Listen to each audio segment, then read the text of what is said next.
found that we're not very good at determining our own core values. I think that we get too focused on what we want to be and not who we are. So to me, your core values are the non-negotiable ingredients by which you live your life, and they make you you. So for example, my core values are fun, like take fun away and I'm not here.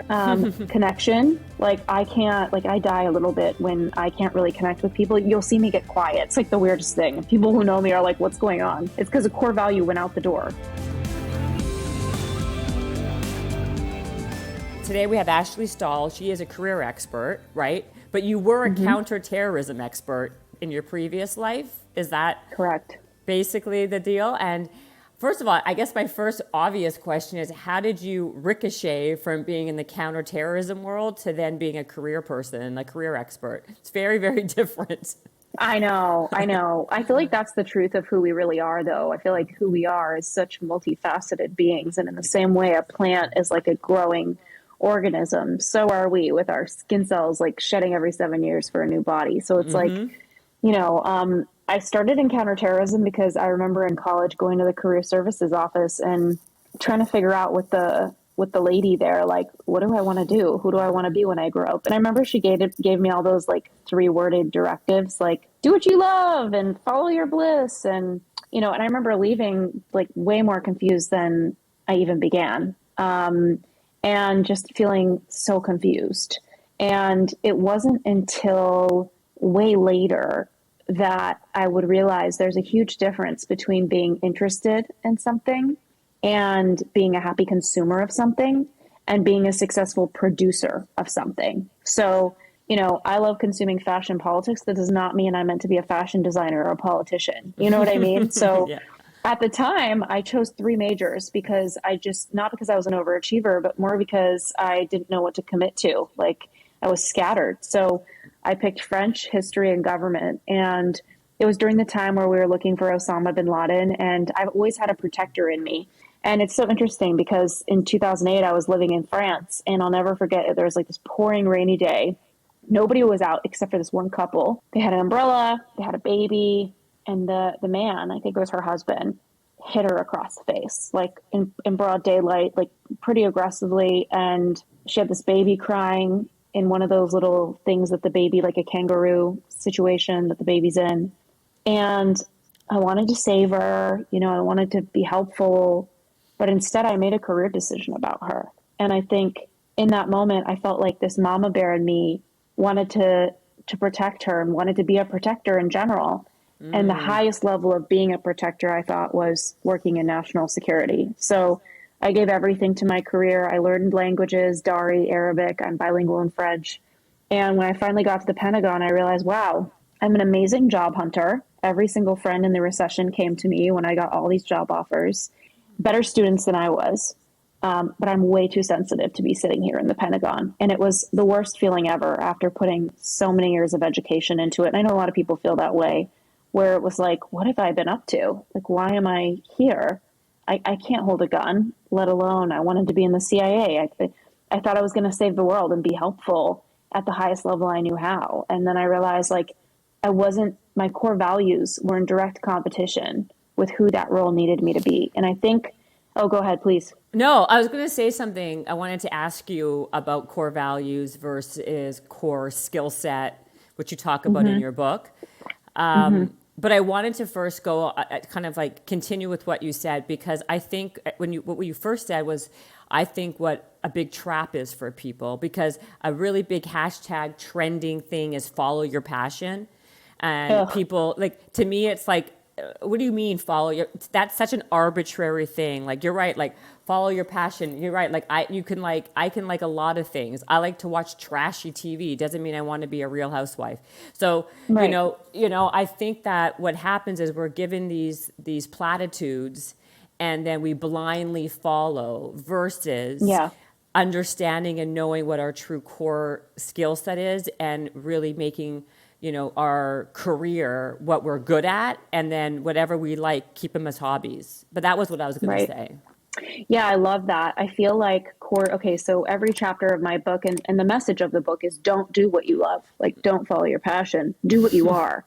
And so all 12 chapters of the book are geared towards helping you figure out who is that and how do I bring that into my career. And two core facets of that are core values and your core skill set. So there's kind of two, maybe I want to say three big dynamics in your career. Okay. The first one is the how, and the second one is the what, and the third one is your energy levels. So here's what I mean. The what is about what are you doing? What is your skill set? According to research, we are good at what we're good at, right? Like we move quickly in careers where we're aligned with our skill set. And it feels good to do good. It feels good to be good. And I think that we notice when somebody's really working in their zone of genius because those sorts of workers are noticeable. Like you're like, oh, wow, you're really clicked into a skill set you've got. Those people get so many opportunities in their career, and opportunities can kind of be a form of distraction. So once you figured out what you're good at, it's really about the tasks that you carry out best, how you're using your body, mind, heart, your energy. And that's why I think your interest is really interesting. Like, let's say you're into fashion, but that to me is the backdrop, not the foreground. The foreground of your career is how are you using your skills? So that's the what. What are you doing?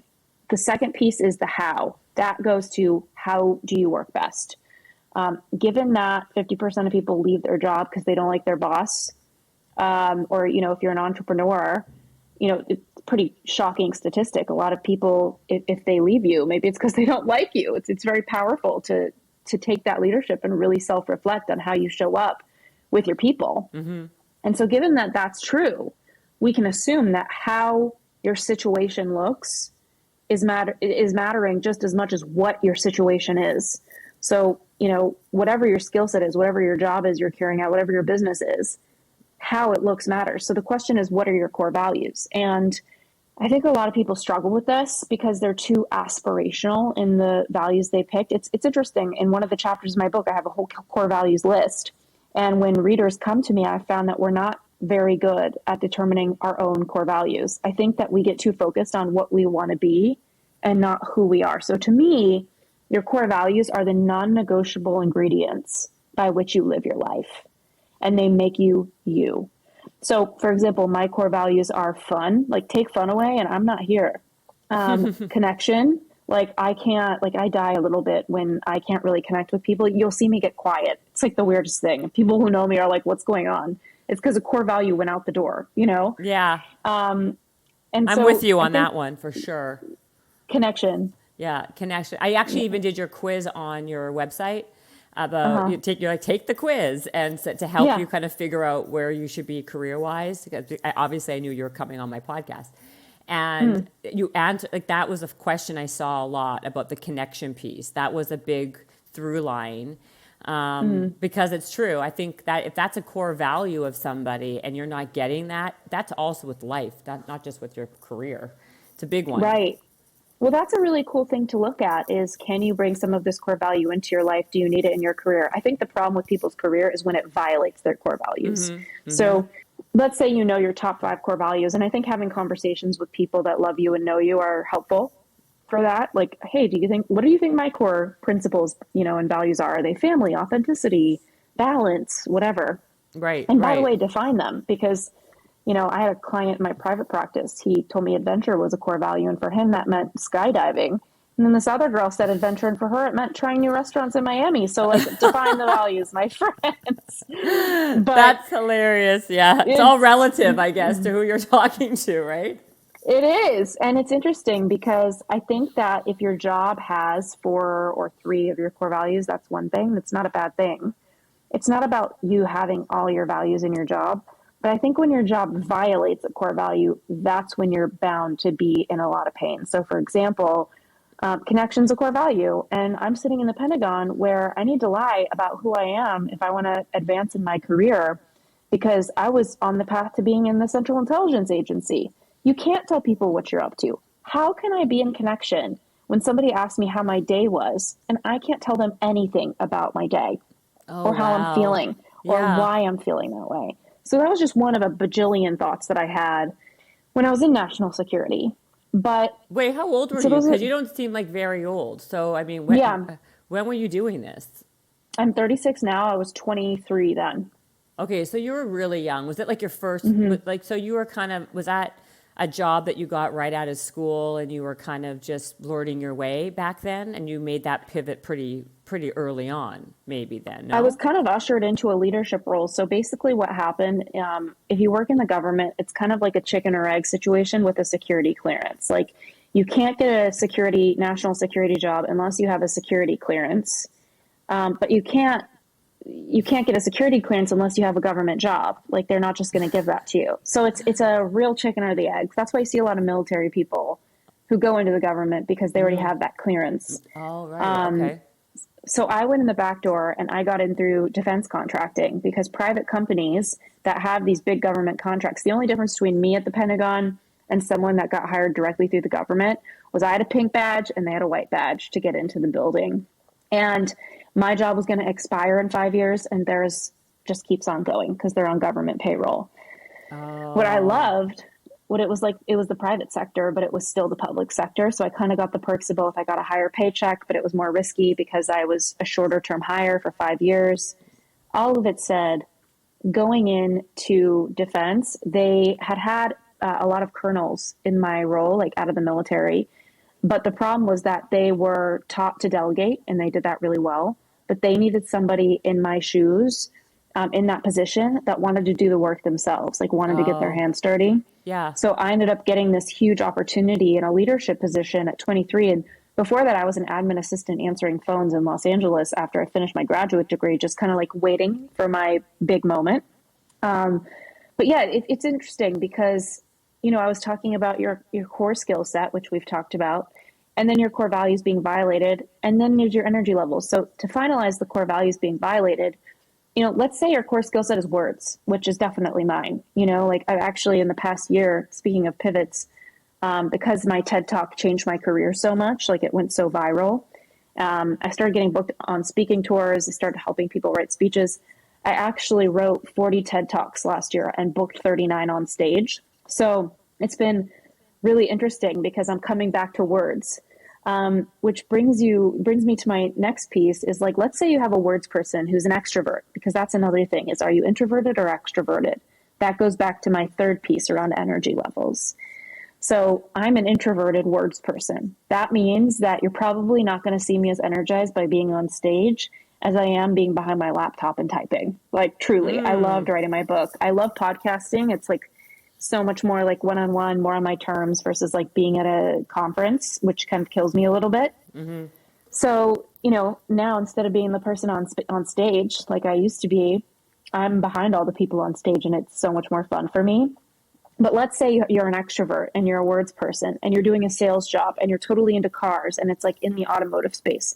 But let's say that you feel like your company has no integrity, and integrity is a core value for you. And like you feel like you're selling your soul a little bit to like go with, so your skills are right. The job is right. They're using you right, but your values are being violated. So I think that that's something for people to really take a look at. And then when it comes to energy levels, there's a couple things. A, what I said, like introvert or extrovert, because that shares with you how your core skill set is going to be harnessed in the world. And a lot of people, whether they're business owners or corporates, they'll be like, what title do I want to be? Or what service do I want to offer? And I'm like, your core skill set is your umbrella that you're going to operate under in your whole career. So you don't need to know what the title is of what you're doing as much as how you're using your skills. So energy levels, introvert, extrovert, also just your physicality. Like, I got bit by 2 Lyme ticks, like not one, but 2 in my life. And I don't have Wow. that many symptoms from, I know, it's like, was I meant to have Lyme disease? But Do I you don't have have that Lyme many disease? symptoms. Yeah, I mean, once you get bit, you have it for life. It's just a matter of if it's awake or asleep. Like, it's like, that's why Oh, people who have like car accidents, it shakes things up in their body, and the dormant Lyme cells like come yeah. out to play. So I just have to be taking care of myself, eating an anti-inflammatory diet. All of this plays into my energy. And I remember in middle school, after my first tick bite, I got sick easily because I didn't realize at the time I was immunocompromised. So I remember in my head thinking, like, how am I ever going to be in the workforce? Because sometimes I would get a cold that would last for like 6 or 7 weeks. I'd lose my voice entirely. And that really fueled me into entrepreneurship. So I think for anyone listening, it's like these 3 spokes are like, I feel like 85% of the game. Like, What's your skill? What do you value? What's your energy level? Because physically, I know that, and that's what I didn't love when I was going on speaking tours. I still love speaking. I just do it less often because I can't sustain it energetically. But yeah, I used to get on stage and I would fall asleep for 24 hours after that because I was just so taken out. Oh, wow. Yeah. And yeah, it just was like, oh, this isn't how my body is going to thrive. I can't keep this up. This isn't aligned with the truth of what I can do and who I can be. Well, how about this though? Because you said core values, you talked about core skill set, you talked about energy levels. What about core nature? I know you talk about core nature in your book too. What is that? Yeah. Yeah. I believe that your core nature, it's kind of like a layer cake. And this is almost like the base layer. It's the energy you bring to the room when you walk in. Okay. So, if you ask people who get a good sense of you, whether it's friends, family, your parents, people that you feel like really have a good pulse on your vibe, hey, how would you describe how the room changes when I walked in? Like, what is Oh, the energy I'm bringing? okay. I remember when I was at the Pentagon, this woman, she was such a gem, Jeanette. I talk about her in my book. And a lot of my book is stories, but with the goal of making these points, core values, core skills. It's really demonstrating them for people to self apply. But I remember Jeanette, she said to me, Ashley, when you walk into the room, like, you're so bold, you're so communicative, you're so wise. Like, people light up when you come in here. And, there's not a lot of windows in the Pentagon unless you're like really important military person. And so, it really meant a lot to hear that. Like, you bring sunshine, she was saying. And it hit different because there is no sunshine. Like, there's no windows. So I just remember feeling like, oh, thanks for saying that about me. And when I started asking other people, like, how is the room different when I come in? They're like, you're really warm. You're pretty bold. Like, you're fiery. You're very wise. You're very deep. And I feel like people can feel that pretty quick. And I think that core nature lends itself to different paths.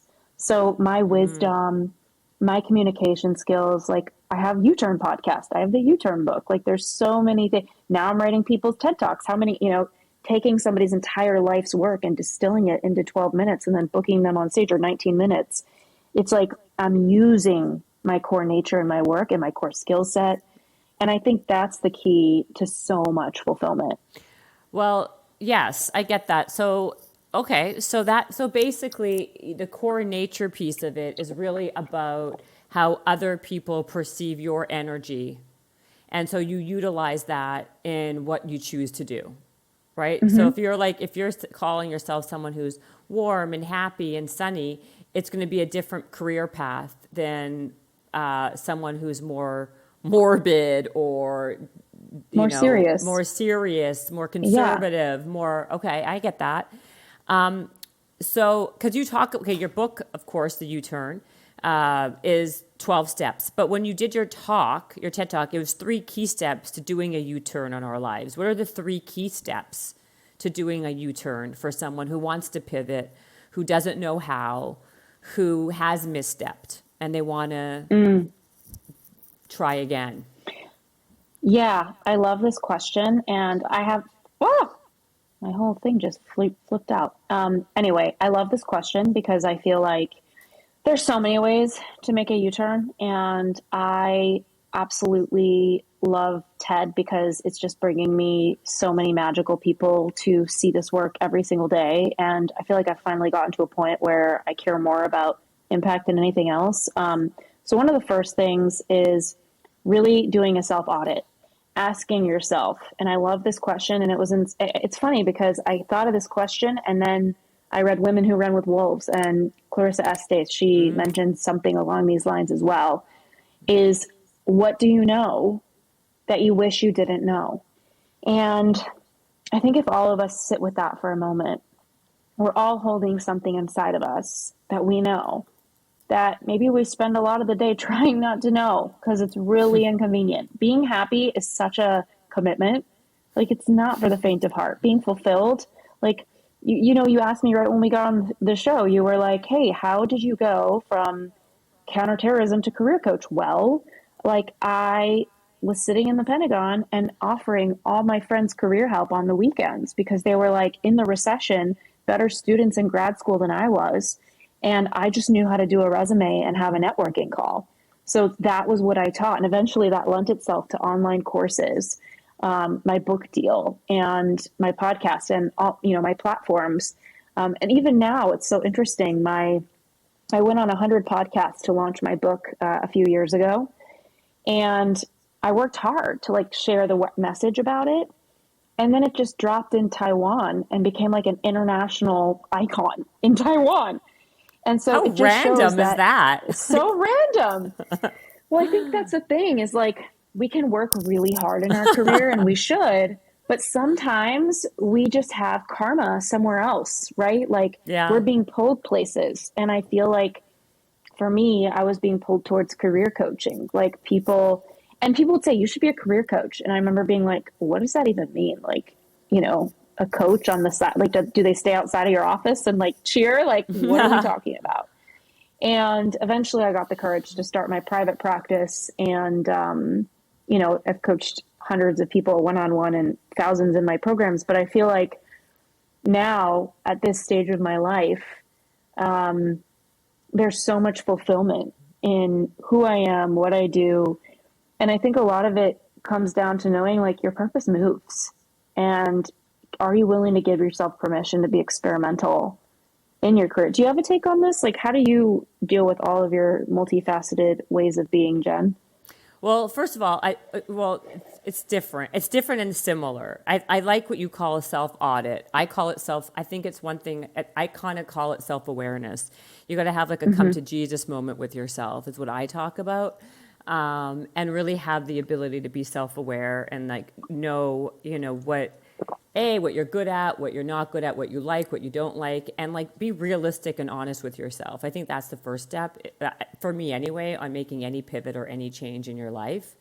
But what you're talking about is different in the sense that you're saying there's 3 steps just in order to even make a U-turn.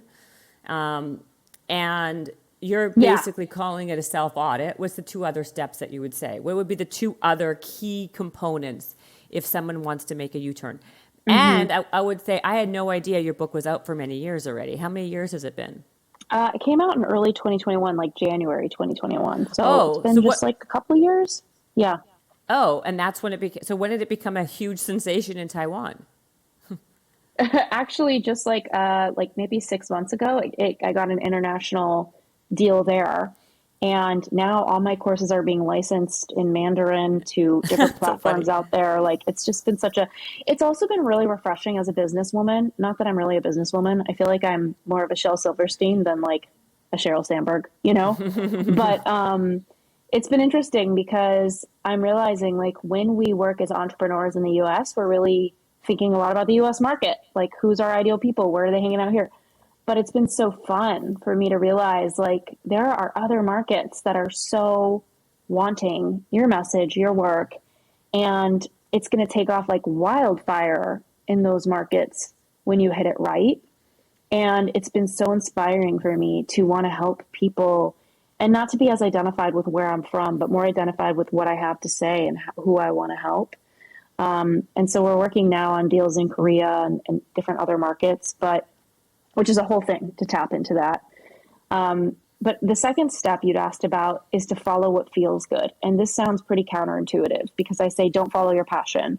Don't do what Right. you love. And some people are going to say, well, what if, what feels good is being an artist or I Right. love Well, wait. Let me just cupcakes. hold on just one second because I want to make sure people Yeah. are getting the whole thing. So I asked you the 3 key steps to making a U-turn in your life. You said the first one is to take a self audit of your life, right? The second one you said is follow what feels good. Okay. And Correct. that does sound counterintuitive to the whole idea of follow your passion. It sounds like that's Yeah. exactly what it is. It's not? Right. And I think that's where people misunderstand. So what I mean by that is we have 200 million neurons or so in our gut, right? Like that's why people are calling it our second brain. It's the size of a cat or dog's brain. So what we can imagine with that being the case is that when our stomach sinks, when we get butterflies, like when we feel pulled towards something, there's wisdom to it. And so when I say follow what feels good, I'm talking about intuition. And for me, the definition of intuition Okay. is knowing what you know without knowing why you know it. So many of us have intuitive pulls from the universe towards different things. Like real talk. I'm actually flying to Colorado this weekend to get my degree or my certificate in clinical herbalism because I just feel a breadcrumb about it. I'm like, I just want to know how to make teas that help me when I have a cough, or I want to make herbs for my friends. Like, I'm just curious. That's it. And there's some part of me that is pulled towards it. And that's enough for me to live my life intuitively. And to choose to live intuitively, it's kind of like choosing to live vulnerably. It's a daily choice. It's not like, I'm going to prioritize my intuition. It's like, well, that's a whole way of life. Right, right, Choosing right.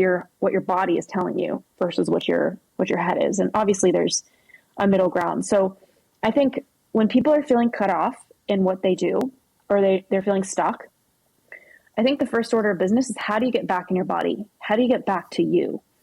And I think that comes down to following what feels good. And that doesn't just mean your passion. To me, that means just getting back to you. So when I'm off in my career, I'm not grabbing like an octopus tentacles like onto something new. That's not effective. That's like a snow globe with flurries everywhere. It's like, wait for the snow to settle and go do things that make you feel like you. Who are the people, the places, the things that make you feel like you? Go do those. What are the nudges that you're getting? Follow the breadcrumbs. Did you have a conversation with people? Conversations are one of the most powerful things you can do when you hit a plateau. Like, you don't need to have it with experts either. Like, I always tell myself when I feel stuck in my life, I need to have more conversations, because conversations give you new thoughts and new thoughts give you clarity. And so for me, it's not like I'm on all the time when I'm in this mode. I'm just available. Like, I don't have my phone in my hand when I'm in line at the grocery store. I'm just available to connect. And when I turn on that mode, it's like so many little breadcrumbs come my way. And it's not about being scattered, but it's about really tuning into, like, how do I start to feel good again? How do I start to feel like me again? So that's what I mean by the second step. And what's the third step? The third and final step, which, I mean, I could talk about U-turns forever, but is engagement. Like, I feel like there's something really toxic in the self-development world about, we have so much awareness, right? Like, I was just interviewing Catherine Woodward Thomas from the Conscious Uncoupling book yesterday for my podcast. She was saying, she's like, so many people are like, well, I'm this way because my dad did this when I was a kid, and da-da. She's like, that's all very valid, but what I'm looking at is 30 minutes ago. Why did you do that? And yes, all that stuff has something to do with it, but you're still doing it 30 minutes ago and it's yours now. So it's like really taking a look at these present things and not having this toxic level of awareness where it's like, well, this is why all this is happening. Well, cute, but like, the growth is where the rubber hits the road, where you actually just choose differently. Even when your body feels really bad and you're doing it, that's the growth.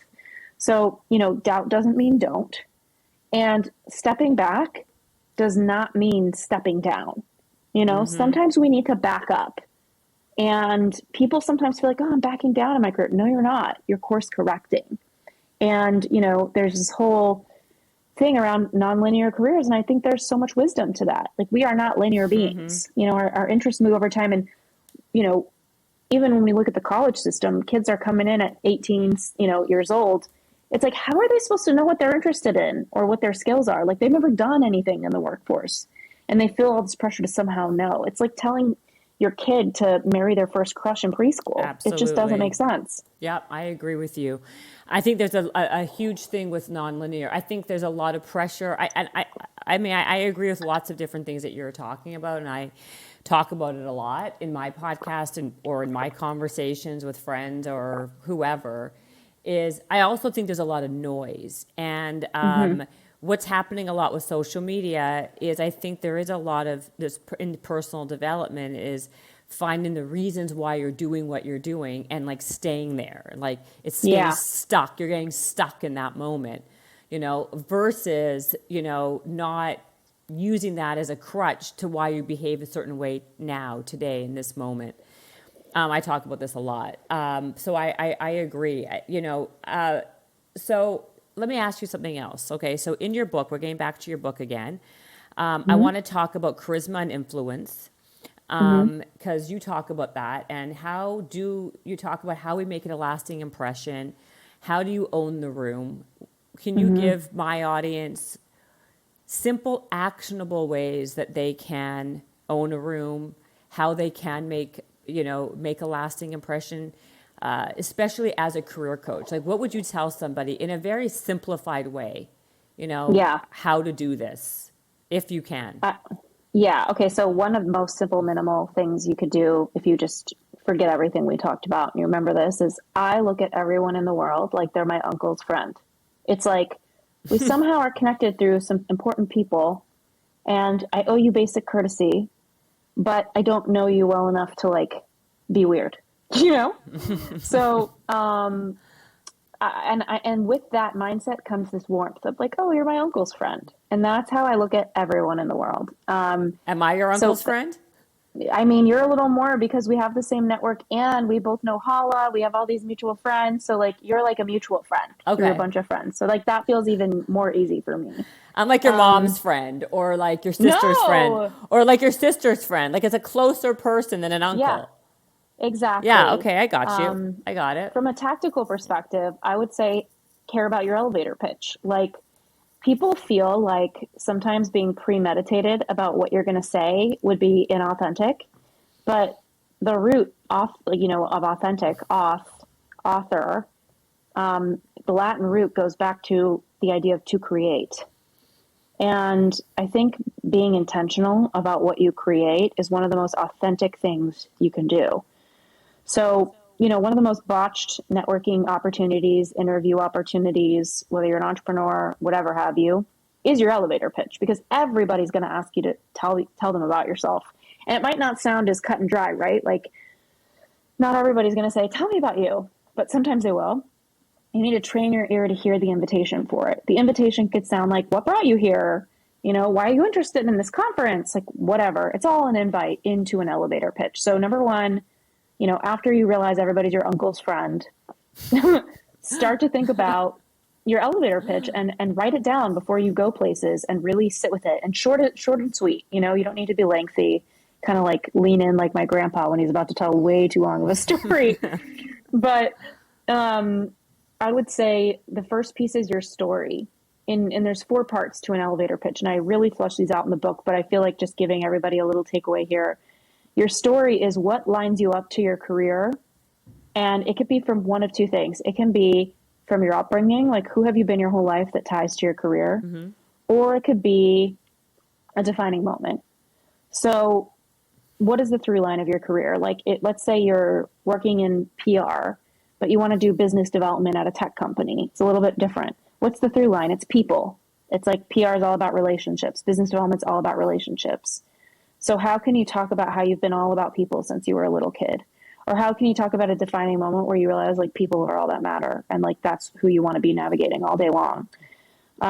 So for me at the Pentagon, people were like, tell me about you. It was like pretty cut and dry. And I was like, well, I grew up in a house where the news was always on. And from a really young age, I knew what was going on in the world. Like, it just felt like my whole life brought me to be sitting in that interview chair. If I'm in media interviews, I'm spokesperson for SoFi for the past 4 years. They send me on a lot of TV interviews. I'm surprised by how many journalists will say, like, just tell me about you. And I'm like sitting on a 4-minute TV segment, like, well, I better be succinct and like get something out of this and add value out of this. So, first, your story, maybe one line, not long, maybe about how you grew up, your defining moment. And then I would say your cuff. Your cuff is the thing. This is more for job interviews, the cuff. So those of you who are entrepreneurs, you can think about this one. It bolsters you as a candidate, or it explains a weakness. So you can say, like, I grew up in a house where the news was always on. From a young age, I've been so captivated by what's going on in the Oh, world. Then your cuff. My cuff was, you want to look at one of two things. Number one, is there a shortcoming in who you are for the person? So let's say you want a business opportunity and you're an entrepreneur, and you know that there's a ton of other more qualified people for that company to do business with, but you want your company to be the one they pick. You need to have a cuff that either strengthens you. So like for me at the Pentagon, my cuff was like, I've spent the past 3 years learning Dari, Arabic, and French. Like they want to know that I'm fluent in all the languages. Like what's my Right. strength in her? If I didn't speak any languages, I would need to think, well, what can I say to address this weakness? Right. Something like, I've always been really quick to learn languages, and I've been doing something for that right now. Like, how can I address this concern? So you have to decide, are you bolstering or are you addressing your concern? And then I think the third thing is the skill. So, like, if everything you knew was a bowl of cherries, what's the one that the person talking to wants to eat? So, like, if I'm like when I was interviewing for my spokesperson role with SoFi, like, what's the thing they want to hear? Well, they probably want to hear that I could talk in sound bites and I can think on my feet because they're putting me on media tours, right? So it's like I looked at my bullet cherries, like, okay, I'm really good at writing blog posts. I'm really good at writing TED Talks. I'm really good at giving TED Talks. Okay, what do they need from me? Okay, they need sound bites. Like they're putting me on 3-minute TV things. So that was the cherry I handed over, after my cuff. So, one thing I'm really excited about is like speaking in sound bites, like really getting your message out quickly to the masses. That's what they want to hear. Right. So, but why SoFi? I'm confused by that one, to be honest. Like, why Yeah. would, if you're a career person, a career expert, why would SoFi hire you as a spokesperson? Not to be, I'm just curious. I don't No, get I the love the connection, question. Yeah. Yeah, for sure. Because SoFi is, for those of you who don't know SoFi, they're a financial lending platform. The reason that they hired me as their spokesperson was Oh, because, okay. tell me, Okay. Sorry. they Sorry. have Yeah. like so many money experts in house. So it's really easy for them to pitch to the media, like, come talk to our chief financial officer. And like that person's going to have financial advice. But they needed someone who could give fulfillment and career advice so that they could get more members. And so they would put me on the news as SoFi's Makes resident sense. career expert and spokesperson as a way to have new content getting out there that attracts new members for their New services. members. So what is the money blueprint? Because you do talk not it's a great segue into the money blueprint that you talk about in your Yeah. book, right? So I get the connection. So what is it? What is the money blueprint? Yeah, I feel like we all grow up with a thermostat that's set by our parents. Like our parents are So where they true. are with money. Yeah, like, it's interesting. I had this moment the other day. I drove past this house in Malibu, and I remember my dad, he lost all of his money when I was a kid. Like he had a huge financial firm. Smith Barney tried to buy him out. He said no, and then they just slowly bought his talent to cross the street, and he just like slowly died as a business owner. So we lost almost everything. And in that time, I remember financial things felt bigger to him than they even were. So he would go buy houses and be like, oh, that house is like $10 million. Like, that's just like, but then I had this moment recently as an adult where I drove past one of those houses and there was a sale sign and I saw that it was 2.7. And I was like, okay, it's not to say $2.7 million is nothing, but that's a pretty big price difference. And so I think that came down to his thermostat. It was like everything that was like a financial expense that he wanted felt so big to him when he lost all of his money that he made the things he couldn't have seem even more far away. And that influenced my thermostat, right? Like as a kid, like I would just automatically look at things and be like, whoa, that's like really hard to get. And so as an adult, it's been such a rewiring for me. So when it comes to your money blueprint, I think everyone has one. A lot of publishers wanted me to write about this originally, but I just was so much more called to fulfillment and career clarity. But, you know, I think the first question, and I think a lot of professionals might come on here and say, like, what was the conversation like in your life, in your house, about success, about money? I had this business coach once, and her little kid interrupted our session, and he was so cute. And she was like, hey, honey, like, we're working, like, we're not going to be done for 2 more hours. Go see your dad. And he was like, one day I'm going to have so many clients. And I just remember being like, what a great thermostat, like, and it makes sense that he thought that. He's watching his mom make money all day long. She was a really competent woman. So I think that and she's very confident with money. And so, I'm 36 years old. I was living in my parents' domain until I was like totally done with college at like 21, 22, right? So I've still spent more years in my parents' thinking than my own. That's a Like great point. yeah. Yeah, that's a great point. And I agree.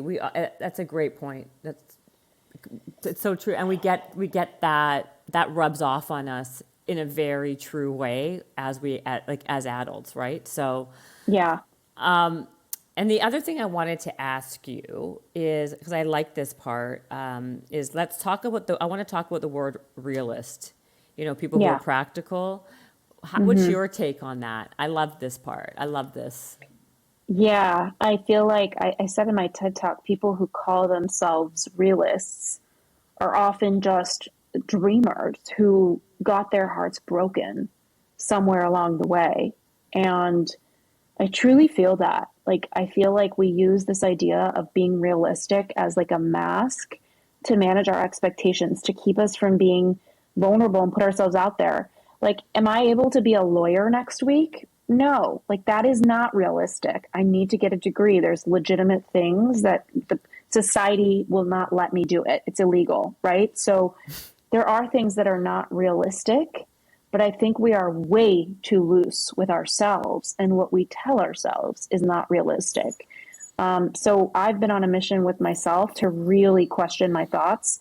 And even some of that comes with like the money mindset stuff, like, launching new offers. Like, one of the things I've learned as a business owner is, you know, it's, it's realistic for us to create A plus things, but we operate in seasons as humans. So I've probably created a few things in my career that I'm like, this is freaking A plus. Like I can create a 93%, a 94%, a lot of my stuff, which for someone who's not an expert in my stuff, it's like 120%, right? But to hold myself accountable to an A plus plus, like to really bleed for something, like I bled for my book, right? It's like we only can create so much art. And so I do believe that we are only so capable all the time. Like we do operate in seasons, but I think we really sell ourselves short by being like, that's not realistic. I'm not going to go do that.